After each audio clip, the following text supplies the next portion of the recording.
Bonsoir à tous et bienvenue à cette session d'information sur Canal 7, la chaîne panafricaine, dans l'actualité de ce mardi 16 juin 2015 au Gabon.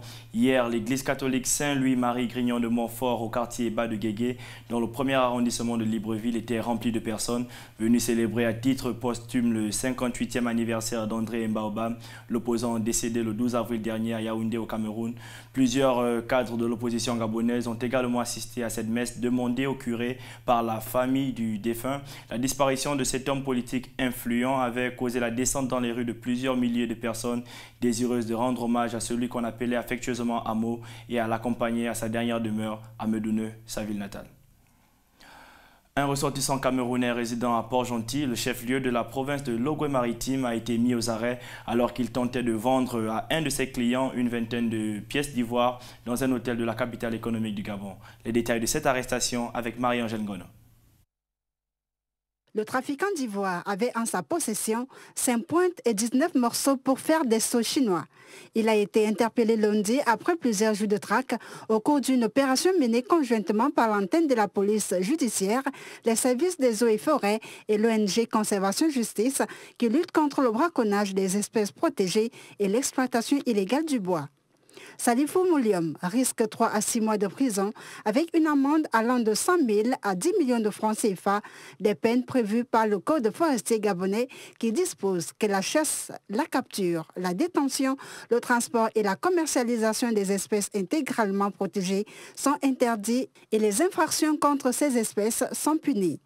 Mais ces peines, qui selon l'ONG Conservation Justice ont souvent du mal à être appliquées, ne sont pas vraiment dissuasives. La CITES, la Convention sur le commerce international des espèces de faune et flore sauvages menacées d'extinction, lors de la conférence de Kazan en mars dernier, avait réitéré son appel aux États de classer le braconnage au rang de crime avec des sanctions irrelatives. Les représentants d'une trentaine de pays et d'ONG à cette rencontre du Botswana s'étaient engagés à prendre de nouvelles mesures dans la lutte contre le trafic d'espèces protégées qui menace désormais la survie d'espèces comme l'éléphant, le rhinocéros ou le tigre. Le président gabonais Ali Bongo Ondimba avait aux côtés de ses pairs du Botswana, du Tchad, de l'Éthiopie et de la Tanzanie rappelé la demande d'un moratoire de moins de 10 ans sur toute vente d'ivoire, le temps de stabiliser les populations d'éléphants.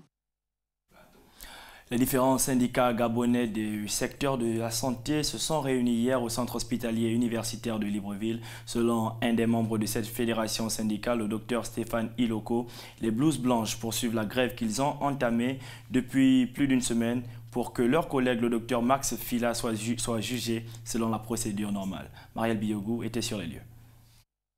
Portail fermé, banderoles hissées, personnel de santé se relayant à la garde du portail. Ici, au centre hospitalier universitaire de Libreville, l'activité médicale se déroule normalement malgré le ras-le-bol exprimé par les médecins. Ces derniers en grève depuis plus d'une semaine exigent que leur collègue, le docteur Max Fila, soit normalement jugé. Le médecin en question aurait, selon le corps médical, été condamné arbitrairement. En effet, Max Fila est poursuivi par les parents d'une patiente décédée après une césarienne. Le médecin aurait accueilli la patiente qui avait déjà fait le tour de plusieurs structures de la place sans gain de cause. Après l'accouchement, le docteur Iloko explique qu'elle aurait été transférée dans une autre structure sanitaire où elle avait trouvé la mort. Docteur Max Fila, malheureusement, s'est retrouvé entre les mailles de la justice. Nous pensons que la justice a mal fait son travail. Et nous nous sommes adressés non pas à la justice, parce qu'il y a des gens autorisés, c'est-à-dire nos avocats qui ont fait leur travail, mais nous nous sommes adressés à notre tutelle. Or, des sources jugées dignes de foi du palais de justice de Libreville disent que le médecin en cause aurait été entendu par un juge d'instruction et serait sous mandat de dépôt, c'est-à-dire en détention préventive. Seulement, les médecins grévistes disent ne pas avoir de problème avec la justice puisqu'il s'agit bel et bien d'un homicide involontaire, mais que leur grogne serait à l'encontre de leur tutelle qui aurait promis, après plusieurs rencontres, d'agir. Jusque-là, rien n'y fait. Il faut dire que le cas de ce médecin, aussi complexe soit-il, est du seul ressort de la justice. Et nous faisons à présent un bref détour dans le monde du football pour parler de l'attaquant gabonais Pierre-Emerick Aubameyang qui, selon plusieurs gazettes dignes de foi, est pisté par le Paris Saint-Germain. Actuellement sous contrat avec la formation allemande du Borussia Dortmund, Aubameyang semble être la nouvelle cible du club champion de France qui souhaite respecter le fair play financier.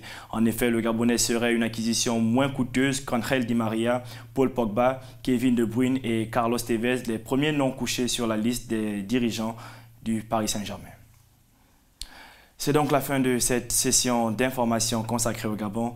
Merci à tous de l'avoir suivi. Bonne suite des programmes à tous sur Canal 7, la chaîne panafricaine.